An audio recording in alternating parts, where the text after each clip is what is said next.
All right. This is Impact Masters podcast in collaboration with Retort Podcast, recording live from Nairobi and Boston simultaneously. And today we have an amazing guest, Tim Bradley himself, joining us today. Tim Bradley is the co-founder of Pennant Video, a B2B focused agency that has pioneered the video marketing Trifecta. It's a trademark to power mid-funnel marketing strategies. With nearly 2 decades of experience in video marketing, Tim has partnered with leading B2B tech brands like Cisco, Hitachi, Philips, and countless startups, bringing their story to life with compelling video campaigns. Before founding Pennant, Tim was the executive producer at a large communications agency. In his 12 years there, he built, managed, and mentored a 25-person creative team while growing the business in competitive sectors such as tough tech, cybersecurity, and healthcare. He believes in creating work that cuts through the noise, methodical, yet bespoke, scalable, yet unique. Beyond client projects, Tim mentors aspiring creatives through workshops and portfolio reviews, reinforcing his belief that elevating new talent fosters a more innovative and story-driven industry. Tim has built an engaged following on LinkedIn by being relatable, authentic, and authoritative, with equal parts actionable insight and compelling storytelling. The occasional dad joke. I believe today he's going to give a few dad jokes as we converse. Also, he believes strongly in the power of community and mentoring, that connections mean more than just a numbers game, and that young creatives deserve the wisdom he has gained over a long and ongoing creative career. His philosophy is simple: create meaningful connections through impactful stories that resonate and endure. Outside the office, Tim draws inspiration from his love of snowboarding, family, and the outdoors, channeling the focus, adaptability, and persistence on the slopes into navigating today's competitive marketing landscape. When should a company introduce itself using videos? So today we're going to delve into a conversation with Tim. Hi, Tim. Hi, Michael. Thank you for having me, and thank you for that very warm introduction.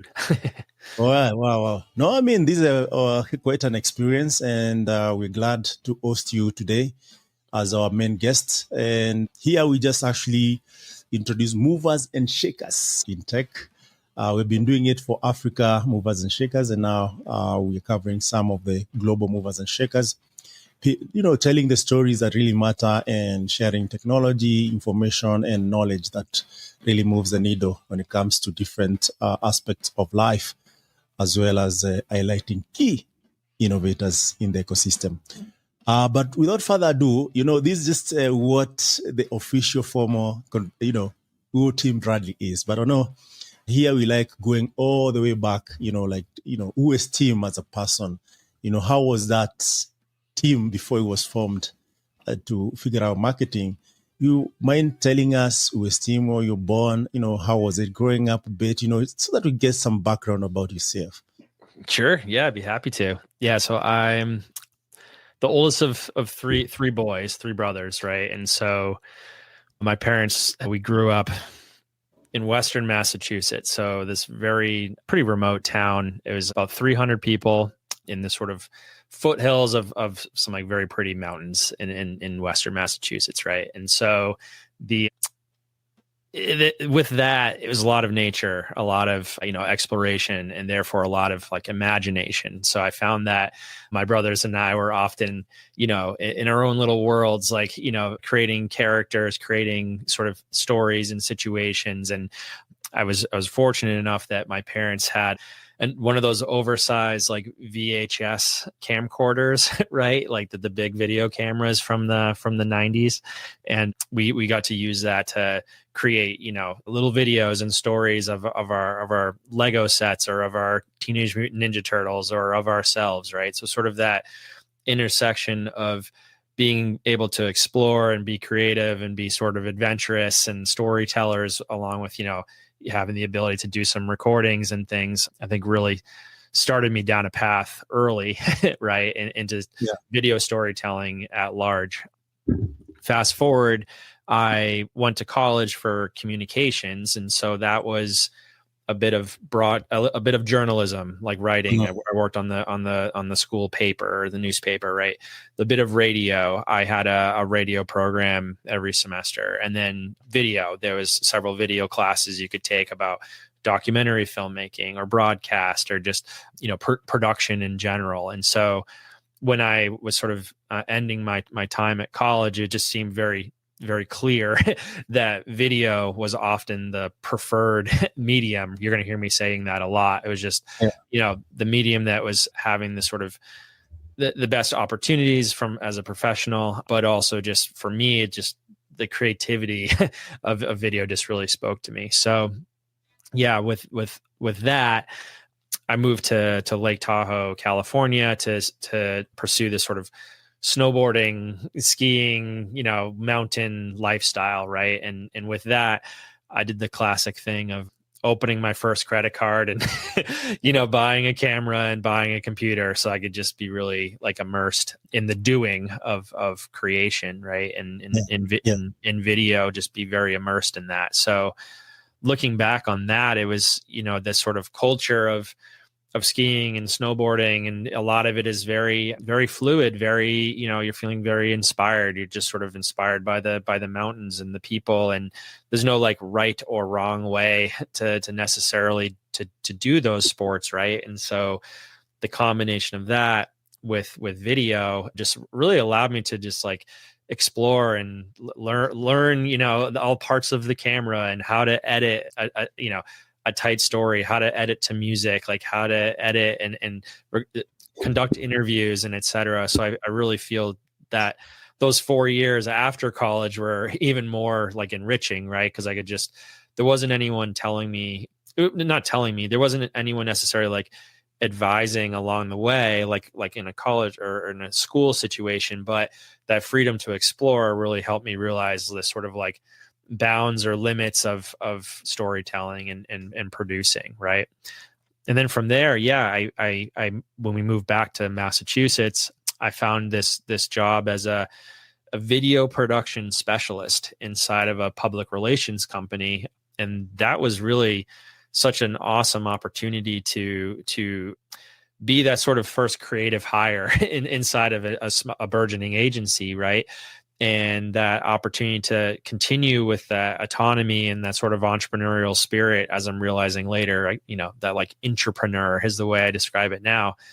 I was there for 12 years and helped build a really robust team of creatives. We did motion design and animation. We did podcasting. We did live events and production and broadcast and all sorts of video across all channels, right? Like internal communications and employer branding to social media, to live events, to recruiting, so really like so immersed in the medium was like the best thing for it. But then I also got to understand different industries, from healthcare and cybersecurity and climate technology and green technology and these sort of like always cutting edge, innovative industries. And that really like spoke to me as like the person I am in this stage of my life, right? Maybe it's because I had a couple kids and I want a safer, more secure, sustainable future for them, right? But that's sort of what the combination of all those things, the skills, the relationships, the networking,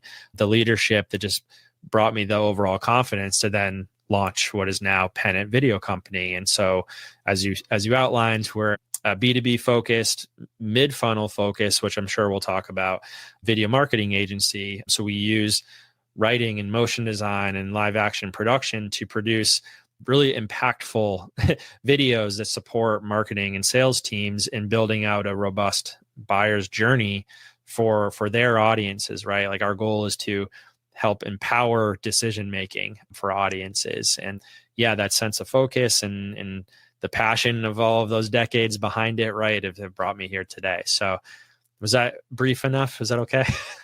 No, I mean, I asked so many questions, but definitely that was really comprehensive in terms of, understanding with Tim Bradley overall. And in fact, today's topic would not really be out of the world. If 10 years ago we did this podcast around video instead of B2B marketing, that would sound like, what are you talking about? The expenses and all that. Mm-hmm. In fact, with the reels, shorts, and all these, video gatherings, attention span of everyone, there's no better time to discuss how these impact sales and marketing as well as revenue. And I think we can dive right in. So how did you just decide at the end of the day, this is it, and what research advisor before, you said, okay, I want to, go to Pennant and start Pennant Video. I have a team that actually offers this as a service or as a product. Yeah, I love that question because a lot of it really centers around like a sense of like purpose and focus, right? Yeah. Again, like so much sort of love and affinity for that agency experience, but there is this saying that 1 year at an agency is like 3 years in-house, the sort of like dog years equation, right? So that was really true. And a lot of it wasn't necessarily like burnout. It was more this sense of like lack of focus. So we were producing so much work for all sizes and scales of companies, from like Kickstarter, earliest of foundation, to like Fortune 5, right? And then every channel, every sort of style and length of video. And it just got to this point where I was sort of losing the forest for the trees, right? Or it's just like, I'm not sure the impact of this work that we're producing anymore, like in its broadest sense, right? So for me, the intention of Pennant to be really mid-funnel focused with a framework, that video marketing trifecta that supports sales and marketing teams to build out that buyer's journey, was really the thing that, helps continues to help me get out of bed every day. That like the work that we're producing is helping decision making. It's helping these brands that have really important missions of, safety, security, or sustainability. And so those set of values align with the focus of the craft and the message and the audience is really what's helped like synthesize our business, right? But I love what you said about the 10 years ago, because it's totally true. Like when I was inside that agency as that video production specialist, YouTube was only like a couple years old, right? I mean, it speaks to how old I am now, but like that, it was known as a place of cat videos, right? It wasn't like a place for business. It wasn't a place for, it wasn't attached to Google, as like the second most powerful search engine in the world, right? So there's just been such an evolution and in my mind, like overall adoption of the medium, and certainly in marketing, right? Like marketers have not just come to learn, but just really like appreciate that while video is sort of challenging to conceive and produce and iterate on, like it just has such a important ripple effect across their brand ecosystem, like how they produce their creative. It's impactful to the recipient, the audience, right? Because they can just digest or take in so much more information because of the visuals and the audio, right? It's the most primed for storytelling. So I'm not trying to convince you. It's just more that like, it's just funny how in the 10 years, just video is so prolific, right? On all channels. And here we are today on a live podcast that's with video, right? Because there's that expectation. Yeah, absolutely. They say if it's not seen, it didn't happen. Yeah. Exactly. But interestingly is that until today, 2025, different companies still believe in B2B, basically because of culture, trust, and, how people have been used to closing deals. For you to get into this, video of a B2B, does it mean you replace, B2B or in person or, emails and all these other channels of sales and do away with it? Or does video complement the already existing mechanisms? Yeah, I would say it complements and amplifies, right? So if we're working with a marketing team or a sales team, it's like they have some sort of a message that they're trying to communicate repeatedly, right? So, it's one thing to have one person do it on a one-on-one engagement. Like ultimately you want that human to human, but you also need to sort of scale it, right? And so video in its sort of like truest form is as close to a conversation as you can get compared to any of the other marketing channels or mediums, right? So because of that, it's like we're always encouraging, well, if you're trying to express your brand's why, like why you exist, why your audience should care, why you're different, that is a great opportunity for a video, right? If you're trying to explain how your product or service works, like how it works and what it does and how it works, that's a great opportunity for a video. Then if you have customers and you want them to like validate what you do for them, right? Like that, who this is for and where set of story is really important, right? And so for us, like with the video marketing trifecta, that's effectively the point of this framework, is to express your brand's why and differentiate you from the competition. Explain what you do, that demonstration of your value set, right? And then that endorsement, that customer story, that validation is the third prong of the trifecta.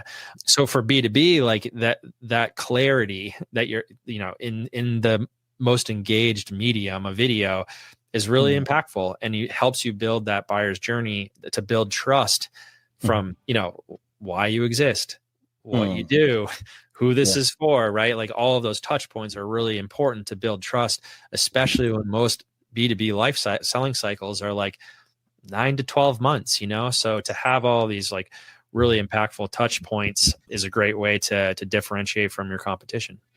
Yeah. And interestingly is that, given the trends and even the way different businesses look like, besides on the Fortune 500, we have seen artists actually produce even TikTok music, which actually start with challenges and all that. And there are different strategies, of course, for business. And as an expert, how would you, say, to get the maximum return on investment? Is it driven by creating original content that addresses the business? Or is it good to go with the trends? Or is it just to break the mold and create something that, is kind of outside the box? How do you go about this to get the maximum return of investment? Yeah, man, I love that question, because the shortest answer is just sort of like all of it, but that's not a great answer, right? Like at the end of the day, like really looking at the brands, the business's mission and purpose, and like making sure that you're being intentional behind that is usually the first, like that's your North Star, right? And like from there, you get a real sense of like, well, of course, this is who we're serving. Like these are our buyers, right? These are where our buyers exist. Like they're on these respective channels and these places. They're in these rooms. They're having these conversations, right? Like having all of that information is such a great bedrock for strategy to then how do you produce the materials to show up consistently, to be visible, to provide value, to help empower decision making, right? So when it comes down to like the channels from there, like all of the channels have their sort of best practices, right? So you're saying YouTube Shorts. It's like, well, it's in the name, make it short. So that is like, it's much more approachable to have a single person show up with value every day, to produce a series of content. Like it's almost as close to like consumer as possible. But at the end of the day, it's like you're showing up, beating a drum, being visible, providing value. Like that is like the best sort of bedrock or intention or scaffolding of that approach, right? For us, like we find that our best sort of partnerships with brands are the ones that are doing that internally. They have an internal resource that's taking care of and by care, I mean like they're paying attention to those respective needs and channels of nurture specifically, that sort of bottom of the funnel, right? Like having that employer branding content, that recruiting content, that thought leadership content, the internal and external communications, like the social media, right? Like that is like, in my mind, a lot of a social media strategy, and video is a part of that. But having a small team or resources or even just dedicated persons to that activity is such a great way to show up repeatedly in that space, right? Then you have your top of the funnel, like your advertising. Those are like your big splashes, your awareness. Like someone's never heard of you. How do you make that first impression like really count, you know? Yeah. Yeah. And then there's the middle, the sort of messy middle, right? And like that's where, as Pennant, like, where we like love to be, and because it has that most opportunity for impact in closing that gap, right? Like how do you, like that conversion, how do you make that shorter? How do you make those timelines more concise, right? Or at least predictable, you know, how do you build that journey for audiences? And so with that, like production value tends to matter a bit more, like your clarity and what your, you know, those key cornerstone questions you're trying to ask, like why, what, who, where, when, right? Those should be like really clear, really concise, and engaging, like whether in sort of like a humorous sort of way or a way that it at least is aligned with your brand's tone of voice and mission and value set, right? So, you know, I just described an entire journey, but there's like a lot of complexity within that. So being really thoughtful strategically for each of those moments across the buyer's journey is really important. And it doesn't mean you have to do all of them all of the time, but you know, to really help build the layers of that funnel is really important. Yeah. And in this aspect, you'll find that most companies actually will always try and do everything and anything. Is there a sort of framework? And if there's a framework, because at the end of the day, giving some sort of framework gives some clarity, regardless of whichever business that wants to do video. So where do you see the biggest gaps in a company's video marketing approach? And how can anthems, explainers, and endorsement, and you can actually delve further in these three anthems, explainers, endorsement, to tell us how do these fill out the gaps and how do you go about it? You know, if there's a framework out there that really has worked, or how even Pennant comes into play. Yeah, absolutely. Yeah, the way I like to describe it is like you've, as an audience member, you've been sold a click, meaning like you've become aware of some business that seemingly can help solve a problem or a challenge you're having, especially in B2B, right? Like there's many of them, but it's like you're looking for a solution ultimately. Yeah. And so with that, sorry, I went blank for a second. With that, once that click happens, it's directing you realistically to a website in most common experiences, right? How do you keep them there? How do you provide clarity? How do you build on that trust, right? And so having video front and center is a great way to do that. There's data abound that like having video above the fold on the homepage keeps people on site. The more time they're with you, the more engaged they are, the more interested and intrigued they are in your solution, right? So that's where the beginning of the video marketing trifecta starts, right? It's like they've been sold a click, they've arrived on your site. So to expand a bit more on that differentiation, demonstration, validation of those types of videos is really, the other way I like to describe it is speaking to the heart, speaking to the mind, and then that sort of like that gut check of like trust before making a commitment, right? So practically anthem videos are that mission, those values, that why you exist, why your audiences should care, your differentiation, right? That first prong of the trifecta. The second prong are those explainer videos, right? They demonstrate what you do and how you do it succinctly, clearly. They often speak to pain point solution sets or like leaning into certain industry segments, right? Like how, like what you do and how you do it in a certain industry or category, right? Yeah. The third prong of the trifecta is those endorsement videos. They express who you're for and where. And that's often that customer testimonial, that case study, that customer hero video, right? That showcases and validates your solution through the voice and perspective of a customer, right? So these three prongs really build a strong foundation and they build that buyer's journey. And that's that framework that we found is really successful. And from there, any of those prongs can have a ripple effect on the rest of your category or the rest of your brand, right? Like taking any B-roll or testimonial sound bites and like transforming those into other digital assets, right? Using them as social fodder. We've had a lot of our art from like an explainer video being repurposed into a trade show booth, right? Because that art is really impactful. So it's like the investment in those key assets is really critical from a marketing and sales standpoint. But then you're starting to build and compound on a robust library that can be used and repurposed throughout the sort of buyer's journey, right? But certainly at the bottom to just show up consistently and repeatedly on those channels that you can be most visible on. Interesting. And of late, you have seen different companies, including, iSecurity, which has always, for the longest, been a bit, secretive, not because they don't want to share, but because of the security involvement. You've seen safety. We've seen even military actually record some of the proceeding, as well as, some of the acquisitions in terms of capability. And all this is shared through videos. But also you have seen, companies and organizations in sustainability drive, face in video marketing, which actually shares more capability. Is there, a way of doing this video in a certain way that really resonates with the audience addressed? Or how do they do specialized storytelling that really compels the intended audience or customers to really relate to it? And how do they stand out? Because at the end of the day, if it's fundraising, everyone is fundraising. Yeah. If it's security, of course, it has its own issues. If it's safety, different companies offer different safety value or, such in the business. So how do they really stand out, and what should they focus on?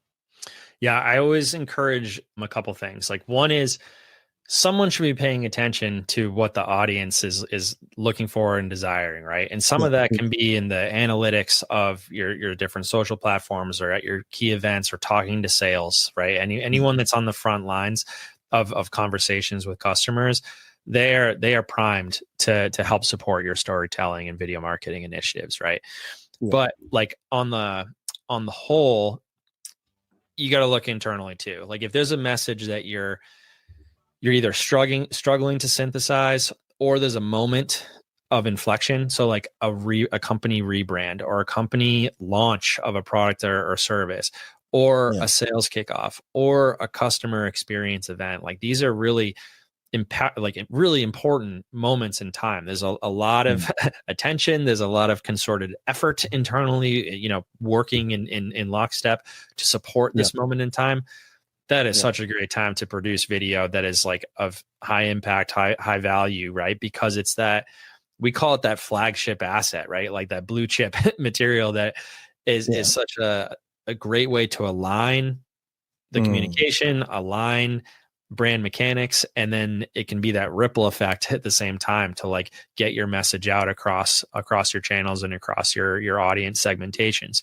So it's sort of the cross section of those, right? Like, someone needs to be paying attention to the needs of customers and their desires and what they need. That's inevitably happening in the business, right? But it's like someone's ear to the ground to the storytelling moments, and those are usually through the eyes and ears of customers, right?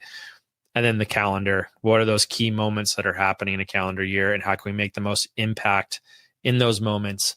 Video is that path, right? So I'm often encouraging a video first mentality, meaning if you're like, okay, we're going through a company rebrand, how do we lead with video? Because video is the most like complex medium. There's the message, there's the tone of voice, there's the brand, there's the words, there's the sentiment of like, what is the music, what is the feeling, the vibe we want from this thing, what are the pictures or the images, like, it is perfectly complex.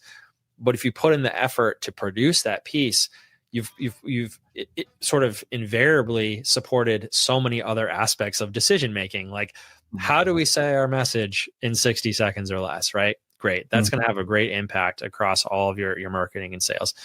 How are we showing up visually? Great. That's going to really, have an impact across your brand identity and how you produce your visuals for all your social channels, right? Like, what's the tone? Like, what's the mood we want to evoke here?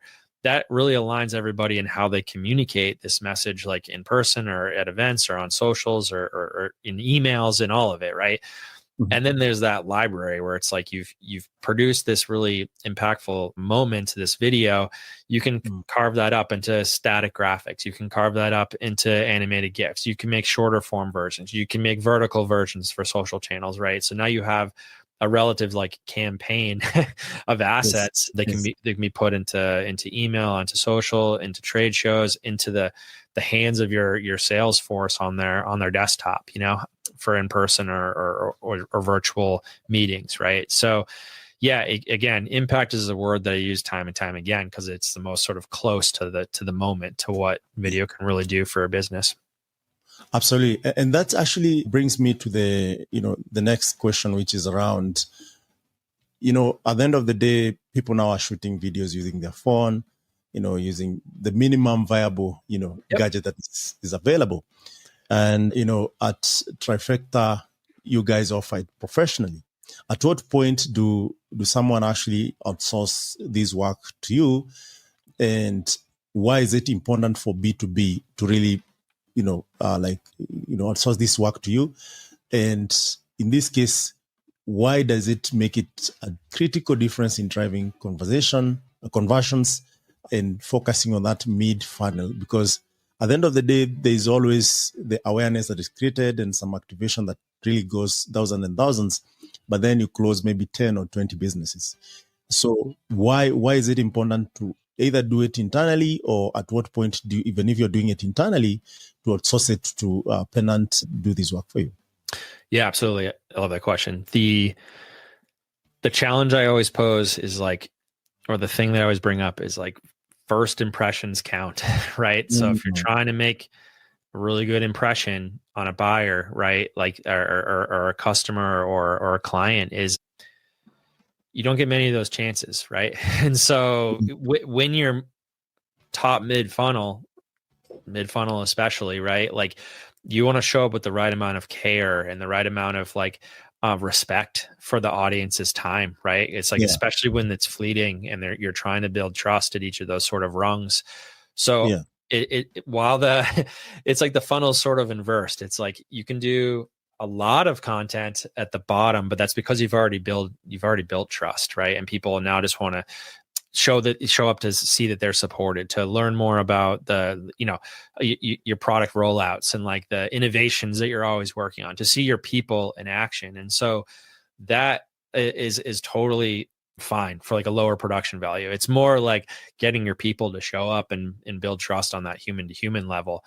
But when you're further up, it's less content, but more production value, right? You want to show the care and the respect you have for your audience's time when they're just trying to make a quick decision, or at least a concerted decision on what is the best solution for their pain, for their problems, their challenges that they're having, right? So if you're one of a couple competitors, right, and you're showing up audience first, video first, with production value to show that you care about this decision making in this moment, and you're trying to give them the clarity and build on trust to go in your direction, then why wouldn't you invest in that way, right?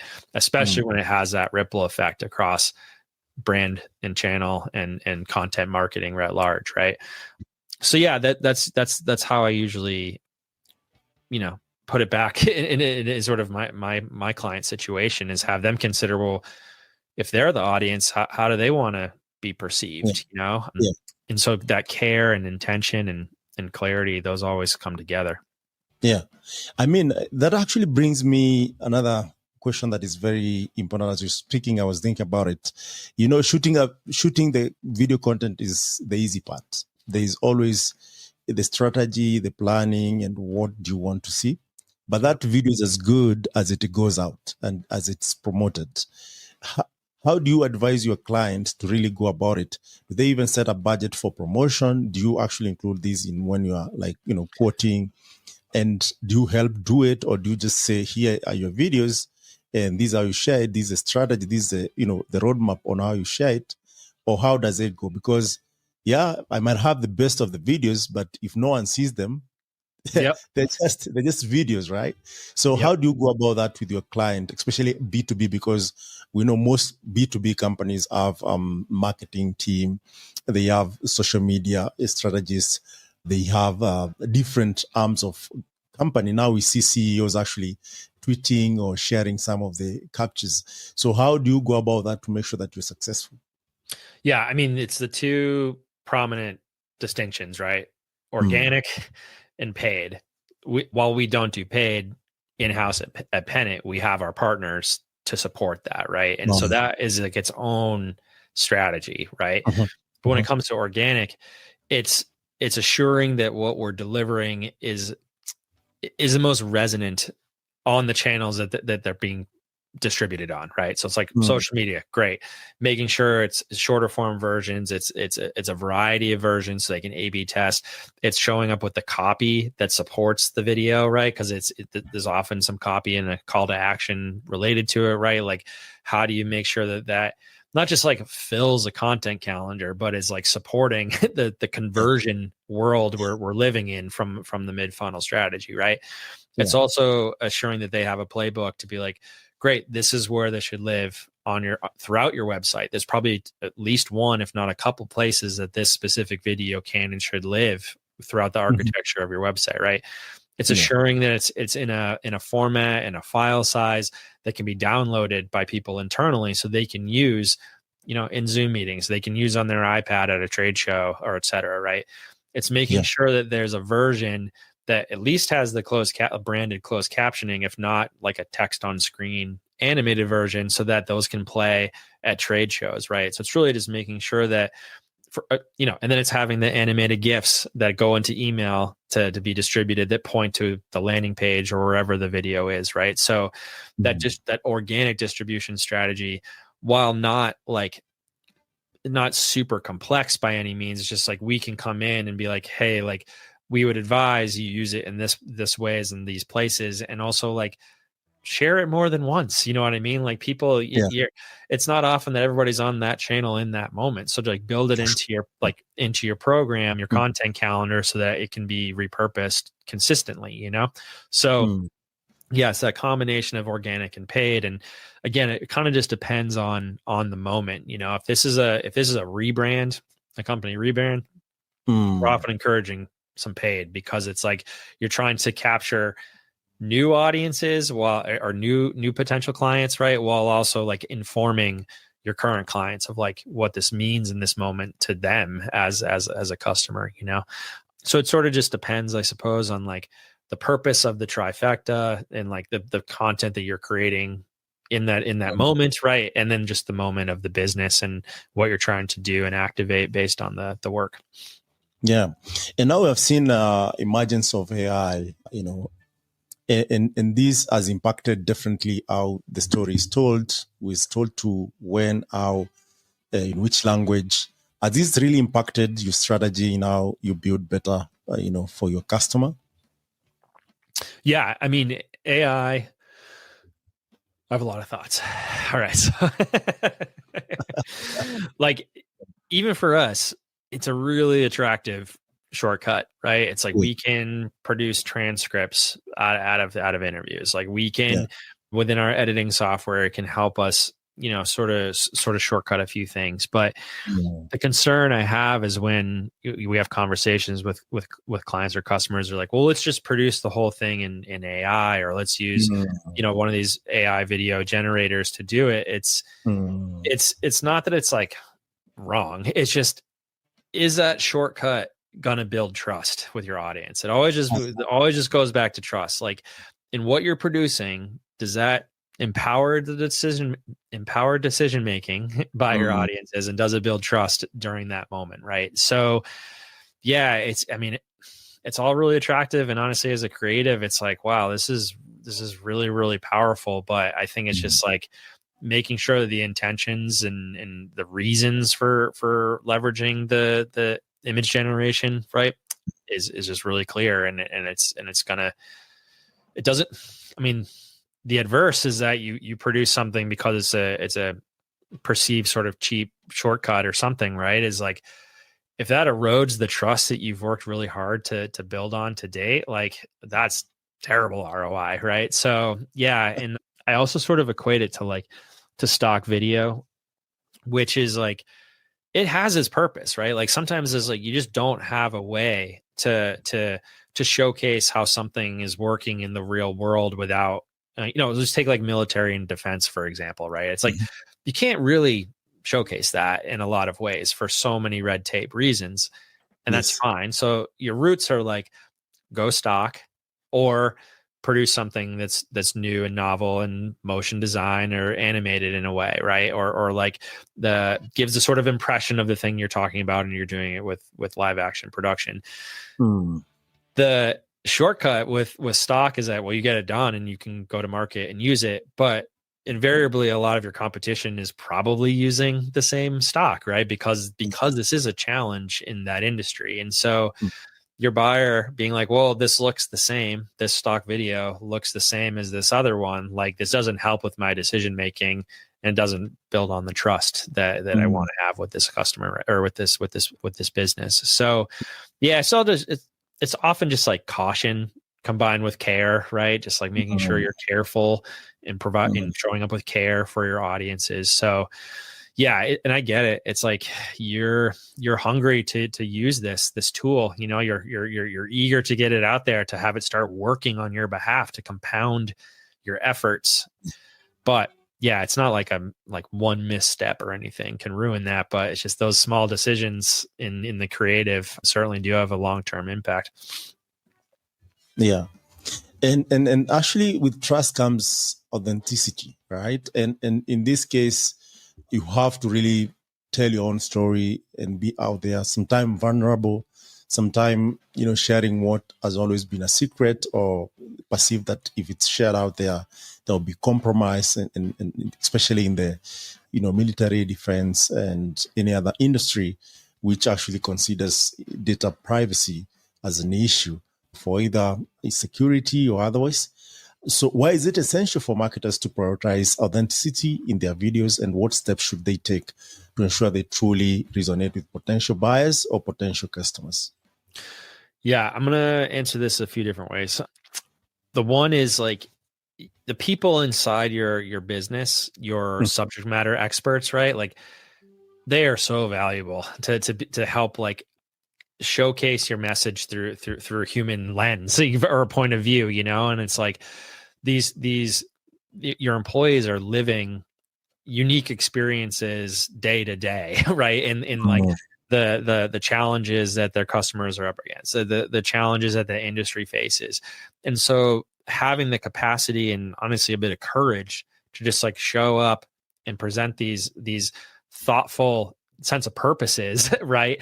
As the person on camera, often just in this type of way, right? Is really, really helpful from a brand, because it's like it humanizes that brand. It shows that you are trustworthy people behind the brand's sort of like allure of logo and color palette, and so that posture and ability to show up on camera is a really important skill set for any professional, right? So, and it's really valuable to a brand to have someone being able to do that either in this way or of course like on a stage or something like that. So it's always like from a professional POV, really important way to do that, right? But when it comes to like the production and writing and craft of like the sort of higher production value, right? There's a lot of like control within that creative. It's like, yeah, the creative development and expression is a bit not like freewheeling, but it's meant to be like a bit ambiguous because you're exploring, you're trying to be like, what is the right sort of avenue or path to take here creatively or visually or tonally, right?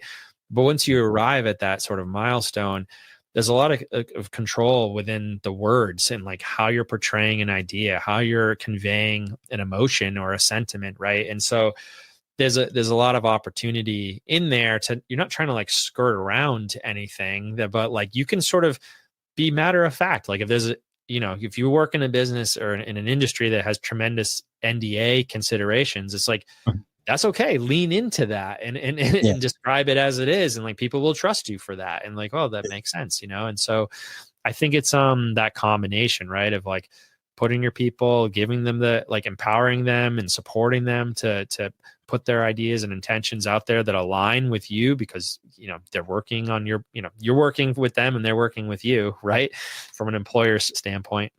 Yeah. And just being careful and how you show up for your audiences with the higher production value mid funnel types of content. Interesting. Now, this actually gives me some perspective here, given your experience in the industry. Assuming a beginner of, you know, I want to venture into this, you know, video storytelling. Is there any tips to start with, or do I need also to work for someone to understand how it works, develop my acumen, you know, understand all the loops, or should I just take my iPhone, go to the biggest company in the Valley or Boston or, you know, Nairobi, and say, you know what, I can tell your story better because, you know what, today we have so many influencers with over 1 million followers across different channels who actually have been building this just using their phone. We've seen also, you know, big names in the industry struggle to even use these influencers to get their brand out there. How should that look like? Should I learn the ropes, maybe using Pennant as an intern or an employee and then start my own company? Or should I go with what I have and start? Yeah. Wow, that's a great question. It's almost like, what would I say to my past self today, right? I mean, as we spoke to as I was describing my experience, like a lot of it was just leaning in and doing it myself, like just like understanding the mechanics, right? Like, okay, like what does it mean from like lighting, right? Like there's so much you can do with lighting. It almost always starts there. And then it's like, all right, what about the movement of a camera, like the perspective of the lens, right? Like the perspective that I want the audience to have, like the feeling that evokes through that. And then of course, audio, it's like, yeah, of course there's like the spoken message, but then there's like the undercurrent of a music bed or the tone there, the sound design to like help bring the audience in, right? So it is tremendously complex, but like you kind of don't know that until you do it yourself, right? So it's like just diving in is kind of the best first thing I would say. But have the right system in place for yourself to make sure that you're learning along the way. You can't just like produce and walk away. It's like, well, you need to get feedback from people. You need to seek out those, like anything, you need to seek out those mentors that can help advise like how this could be improved. YouTube has a tremendous amount of resources on video and production and the sort of value behind that, right? Yeah. And then storytelling too. That's its own beast in another way, right? So I think it's like that combination of your passion for the industry or the mission that you're aligned with, right? And then the courage to sort of show up and produce and iterate and learn and improve. And honestly, just watching yourself, you learn a lot about, just sort of like just your own posture and how you speak and present yourself, right? And so all of those things in repetition and consistency will get you where you need to go. Interesting. So in fact, there's one thing I've been like asking myself, because on the side I'm a pro DJ and I know the power of music. Then I've been following, big production houses and how they use the background sound effects and whatnot. Does it mean if you're really a big production house, there's aspect of sound engineering, people who are thinking like, what goes well with this kind of story and so on and so forth? And does that mean now, you even set the bar higher? Once you establish your acumen, then you need to also think about sound engineers, even artists to some extent. Yeah, absolutely. I mean, I think when I started out early, it was like, I want to film on my own stuff. Yeah. But then I need to edit it. So I was like, great. I learned sort of those two like key elements, but then it's like the pre-production of planning and like having a sound logistics plan and like lighting plan and just all of those, the strategy behind it all, right? It's like you start to become a well-rounded like jack of all trades, right? But eventually, and this is where I'm at in my career, it's like working with experts in each of those parts of the system. So like the director of photography, someone that's like really paying attention to the lighting and the mood and the capture of what we're trying to produce here, right? Yeah. Working with that sound engineer, the person that can like really get the best tones out of whatever, you know, it's the voiceover, if it's the room that we're in, right? Like the sound design to help like lift up the things that we're showing, right? Working with writers, like someone that are really, really excellent at their craft and choosing the right amount of words that can be compressed into a 60-second video is an incredible skill, right? And then editors, right? Like someone that can take a mountain of footage and condense it down into a, you know, a paced and compelling and engaging visual story, right? Is a really true art form. So yeah, it's one of those things where like if you do it all yourself, you learn and have a tremendous respect for all the different components of like how video is produced. And that's a huge leg up, right? But then eventually you'll recognize in yourself, like, what are the things that sort of bring you the most energy, or the things that you're most sort of like passionate about, that the parts of the craft that you really are just excited about, frankly, right? And the others, you'll find those key players that are also really passionate about the things. While you're not passionate about them, they synergize and they connect together in a puzzle, you know? So, yeah. Interesting. And this actually gives us a chance for you to give where if someone wanted to engage you, where do they find you? And what does that mean? Do you serve US businesses? Do you serve global businesses? If it's global businesses, how does that work? Do you come on the ground? How does it work? Yeah, no, I appreciate that. Yeah. So from a business standpoint, so Pennant Video, yep. We're at pennant.video or pennantvideo.com. Yeah. I should actually mention that while you're there, we have a ungated, we call it a playbook, but it's an ebook that supports a lot of what we talked about today. That's sort of that funnel focused playbook to help marketers better understand like what is the right type of video, where, when building out a buyer's journey, right? And where to sort of put the most concerted effort. So yeah, I encourage anyone to go to the website and can grab that ebook. It's just a PDF download. There's also a little quiz in there, which is fun. It sort of like helps you understand like where you're at in your own sort of video marketing development journey. So that's, I've heard that's really helpful for folks. But yeah, so we are really focused on sectors that embody safety, security, and sustainability as their core missions. So what that really what that means is like med tech, healthcare, life sciences, cybersecurity, data. Oh, nice, perfect. Yeah, so there's that pop up that just came up. Where was I? Oh, green tech, climate tech, right? So all of that is where we really aspire to be, and that we know we can really support these really innovative and competitive industries, right? With the power of video. These are usually like high growth types of businesses, or like really mature enterprise, right? Like ones that need a lot of good video, or ones that need like very selective good video to help amplify their message, right? So that's where we exist. But then for me personally, right, like I'm always very active on LinkedIn, like you said. So you can find me at Tim Bradley Pennant. Our business has a LinkedIn too, but that's the primary channel for us. Yeah.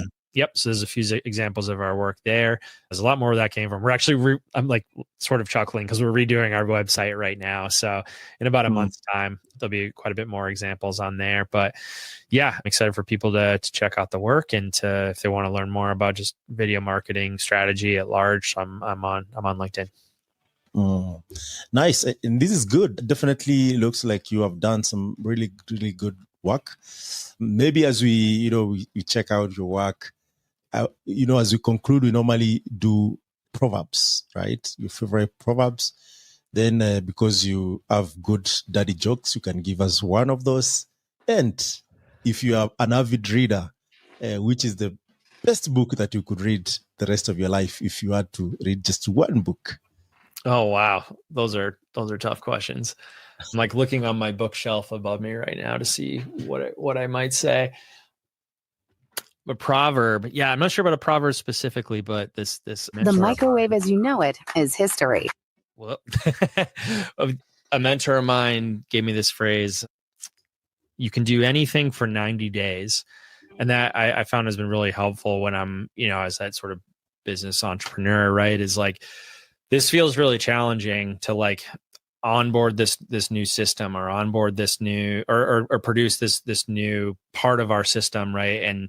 And the mechanics of that is just like getting started is always challenging, right? But like the mentality of you can do anything for 90 days is just like been really helpful for me as like a bit of a mantra. And it's like, you're right. Like suddenly you're like an expert or at least on the path to being an expert after that 90 days. Right. So a lot of that just helps with helps you build a framework for consistency and just making sure it's sustainable and predictable. Right. So I think that would be it. Yeah. Any daddy jokes? Dad jokes. Oh, man, I wish my son was here. He's really good at them. No, it's usually like the beauty of a dad joke is that it's often like in the moment of life, you see something and you riff on it, and it's so silly. So I have a 9-year-old daughter and a 6-year-old son, and so it's wow, really living that dad life right now. It's fun. Yeah. Awesome. No, I mean, that's really awesome. And thank you so much, Tim, for making time for this. It's just the beginning of the story. I'm sure we can loop in future and talk about more about I'd be happy to. Pennant is doing. I like some of those innovation. Possibly if you come or we meet in San Francisco, Nairobi, we can actually meet in person. Likewise, if you come to the East Coast, if you come to Boston or New York, let me know. Definitely, I normally come there. In fact, I was there last year. Nice. It's just that we're not connected. But without further ado, this is Impact Masters. We also offer software as a service, design as a service, developer relations and developer community and developer experience as a service. We are a community that is thriving, trying to connect the Silicon Valley and Nairobi, which is Silicon Savannah, with the intention of bringing all the innovators together. And we've started with the stories which we're telling for all the innovators around the world, with the intention of also building a hackerspace that people can join, creatives, engineers, creatives, to be able to, fuse the energy as well as tell their story. So I work for Africa's Talking, which is a communication platform as a service, offering 2G solutions, that is SMS, USSD, voice, and now CAI, which is more or less a voice with AI in collaboration with our partners like Google and Mozilla. So you can check us out at africastalking.com and impactmasters.io. My name is Michael Kimathi. Until next time, enjoy. Goodbye, everyone.